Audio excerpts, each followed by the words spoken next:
একদিন হযরত ওমর রাদিয়াল্লাহু তাআলা আনহু খলিফাতুল মুসলিমিন, চিনেন তো সবাই, নাম শুনছেন না? ইসলামের দ্বিতীয় খলিফা। তো উনি, এই কথা বলো কেন তোমরা? আমি কিন্তু স্যার, আমি তানসির ইসলাম মাদ্রাসা প্রিন্সিপাল স্যার। বাচ্চারা কিন্তু আমার দিকে ভয় পায়। আমি যদি কোনো ক্লাসে যাই সব চুপ, একজনের কথা বলে না। তোমরা আমার ছাত্র না, কিন্তু তারপর তো আমি স্যার, আমার সম্মানে তোমরা কথা বলো না একটু, ঠিক আছে? তোমরা তো কোনো না কোনো স্কুলে বা মাদ্রাসায় পড়ো। আপাতত কয়েক মিনিট কথা বলতো, আরেকজন স্যার আছে কলেজের স্যার, এই জন্য আপাতত কয়েক মিনিট কথা বলা যাবে না। যেটা বলতেছিলাম, হযরত ওমর রাদিয়াল্লাহু তাআলা আনহু দিনের বেলা এই দেশের রাষ্ট্রের কার্য পরিচালনা করতেন, প্রেসিডেন্ট ছিলেন। আর রাতের বেলা ঘুরে ঘুরে দেখতেন কে খেয়ে আছে কে না খেয়ে আছে। আমার কথা বুঝতেছেন? এইভাবে ঘুরে ঘুরে দেখতেন। এই একটু পরে, এই একটু একটু একটু ভাই একটু পরে। তো এইভাবে একদিন হযরত ওমর রাদিয়াল্লাহু তাআলা দেখতে পেলেন যে এক বাড়িতে, একটু খেয়াল করে শোনেন মুরব্বিরা, এক বাড়িতে কান্নার আওয়াজ হচ্ছে, কান্নার আওয়াজ। কথা বুঝেন আমার? কথা বুঝার কথা, আমার বাড়ি ইউসুফপুর, বুঝারই তো কথা, আমি তো আপনাদের এলাকার ছেলে। তো কান্নার আওয়াজ হচ্ছে, হযরত ওমর ঘরে ঢুকে গেলেন। কান দেখে দেখে দুটা শিশু কাঁদতেছে। তো পাশে তার মা বসে চুলার মধ্যে হাড়ি নাড়তেছে, চুলার মধ্যে জাল দিতেছে, হাড়ি নাড়তেছে। বলছে, মা কি ঘটনা কি? বাচ্চা দুটা কাঁদতেছে আর আপনি হাড়ি নাড়তেছেন, হাড়িতে কি? তো বললো যে, বাবা আপনার তো আমি চিনি না, আজকে 3 দিন ধরে আমার ঘরে মানে এই খাবার নাই। কয়দিন ধরে? এই তোমরা বল, ছোট ছেলে, কয়দিন ধরে খাবার নাই? 3 দিন ধরে। মা বললেন, তো হাড়িতে কি? বললো, হাড়িতে এক হাড়ি পানি আর কয়েকটা পাথরের টুকরা দিছি। তো এগুলি কি খাওয়া যায় নাকি? কয় না, এগুলি খাওয়ার বস্তু না, খাবার নাই। কি করবো? ওই যে নাড়তেছে আর বাচ্চাদেরকে সান্ত্বনা দিচ্ছে, বাবা এই খাওয়া হয়ে গেছে, খাওয়া হয়ে গেছে, একটু ধৈর্য ধর, একটু ধৈর্য ধর। এইভাবে কি করবেন কতক্ষণ? যতক্ষণ বাচ্চারা ঘুম না ঘুমাবে ততক্ষণ আমি এই নাটক করবো। আমার কথা বুঝছেন? হয়তো তোমার চোখ দিয়ে পানি পড়ে গেল, নিজের পরিচয় দিলেন না। তিনি বললেন, মা একটু ধৈর্য ধরো, আমি আসতেছি। এই একটু শোনা, খেয়াল করে। হযরত ওমর ঘর থেকে বেরিয়ে গেলে তার সেই যেখানে বাইতুল মালের ভান্ডার, গুদাম ঘর, যেটা আমরা গুদাম ঘর না মাল রাখে, গুদাম ঘরে যায় 1 বস্তা ময়দা আর এক হাতে এক মানে টন, ওই কি বলে, তেলের কাঁধে আছে না আমাদের, তেলের যে বোতল, ওই জাইতুন তেলের বোতল এক হাতে নিলেন, কাঁধে 1 বস্তা ময়দা উঠালেন। তার চাকর মধ্যে, হুজুর এত রাতে আপনি করে যান, এই গভীর রাত্রে আপনি ময়দার একটা বস্তা কাঁধে নিয়ে কোথায় যায়? আমাকে দেন, বস্তা আমি নিয়ে যাই, আপনি কোথায় যাবেন? আমি নিয়ে যাই। বলছে, বাবা, চাকরে বলতেছে হাসরের মাঠে ওয়ালা তাসিরু ওয়াজিরাতুন উযরা উখরা, কেউ গুনার বোঝা কেউ কি করবে না, বহন করবে না। কাজে আমার দায়িত্ব, আমি দেশের খলিফা, আমি দেশের প্রেসিডেন্ট, আমার দায়িত্ব। আমার রাজ্যে একটা মহিলা তার 2টা বাচ্চা না খেয়ে রয়েছে, আর এই বস্তা তোমাকে দিব কেন? আমি নিয়ে যাবো।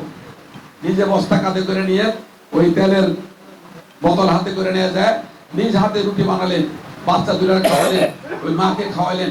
তারপরে বললেন, মা আপনি কি খলিফার কাছে যায় বলতে পারেন না? বললো, আমি খলিফার দরবারে কিভাবে যাবো? কালকে খলিফার দরবারে যায়, নিজের পরিচয় দিলেন না। আমার কথা বুঝছেন? কালকে খলিফার দরবারে যায়, আপনার জন্য কি করা যায় দেখা যাবে। তো পরের দিন খলিফার যায়, হ্যাঁ গতকাল যেদিকে আমার রুটি বানায় খাওয়াই গেল, আমার ঘরে খোঁজ নিয়ে গেল, সেই তো চেয়ারের মধ্যে বসা। সবাই বলি সুবহানাল্লাহ। খলিফাতুল মুসলিমিন, এই ছিল হযরত ওমরের চরিত্র। হযরত ওমরের চরিত্র এমন ছিল, শুধু হযরত ওমর না, প্রত্যেকটা সাহাবায়ে কেরামের চরিত্র এমন ছিল।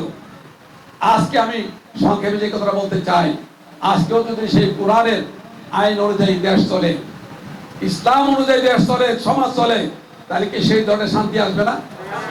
এইভাবে হযরত ওমরের জীবন অনেক ঘটনা আছে। তিনি বলেছেন, আমার রাজ্যে আমার সময়কালে একটা কুকুরও যদি ওই ফুরাত নদীর তীরে না খেয়ে মারা যায়, এই জন্য পরকালে হাসরের মাঠে আল্লাহর কথা আমাকে জবাবদিহি করতে হবে।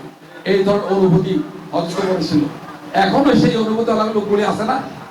এখনো বন্যার মধ্যে কাঁধে খাদ্য নিয়ে, হাতে খাদ্য নিয়ে, গেঞ্জি পরা খাদ্য বিতরণ করতেছে। এগুলো আপনারা দেখেন না?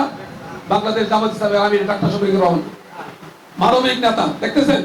সেই সংগঠনের পক্ষ থেকেই আজকে দোহার পৌরসভা নির্বাচনের জন্য আমাদের কয়েকজন ভাইকে দায়িত্ব দিয়েছে যে আপনারা কেউ মেয়র পদে, কেউ বিভিন্ন কাউন্সিলর পদে নির্বাচন করবেন, জনগণের সেবক হবেন, জনগণের খাদেম হবেন, জামাতের কোন নেতা হওয়ার জন্য নয়।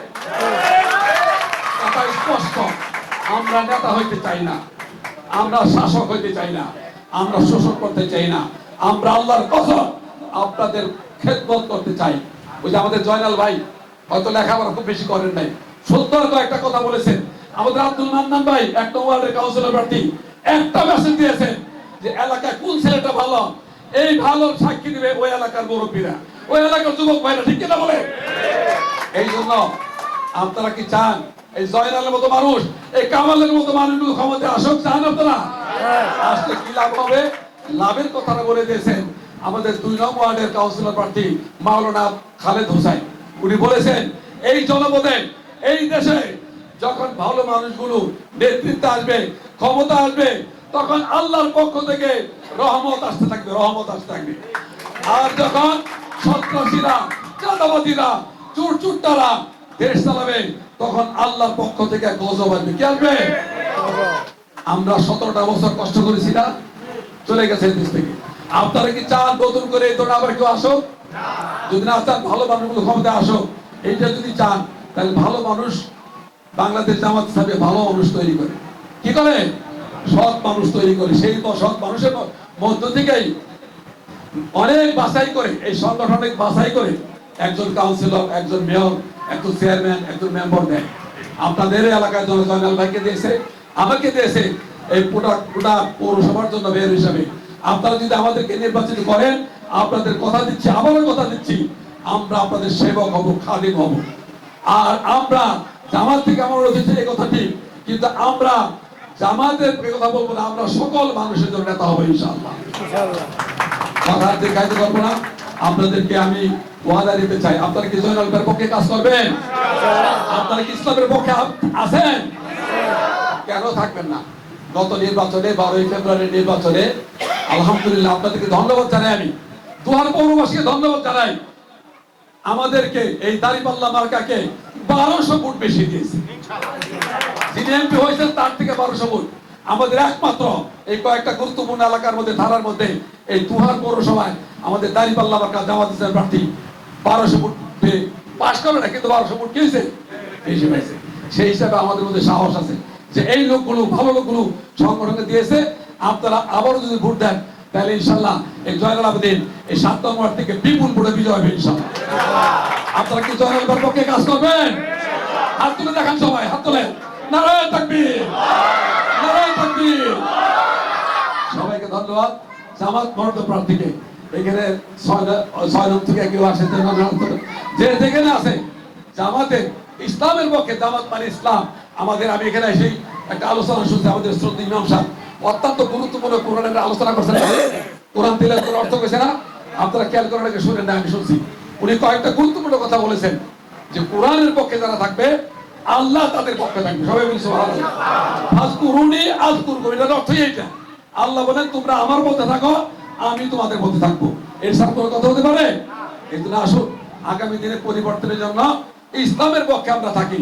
সবাই রাজি আছি তো ইনশাআল্লাহ? এইখানে আপনারা 7 নং ওয়ার্ডবাসী, কেউ 1 নং ওয়ার্ডে থাকতে পারে, তাদের আত্মীয় স্বজন বলে দিবেন, কেউ 2 নং ওয়ার্ডে থাকতে পারে।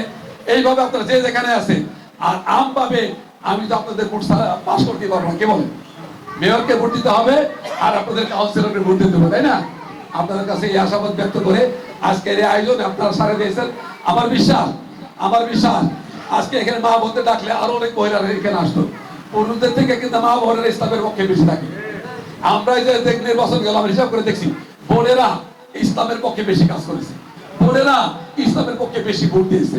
এই জন্য মা বোনদেরকে বাসায় যা বলবেন যে জামাত ইসলাম থেকে ইসলামের পক্ষে 11 দলের পক্ষে একজন প্রার্থী দিচ্ছে 7 নং ওয়ার্ডে, তার নাম হলো জয়নাল আবেদীন। অত্যন্ত ভালো লোক, ভদ্রলোক। আর মেয়র হিসাবে কামাল হোসেন আছে। আমার পরিচয়, আমার বাড়ির উত্তর ইউসুফপুর।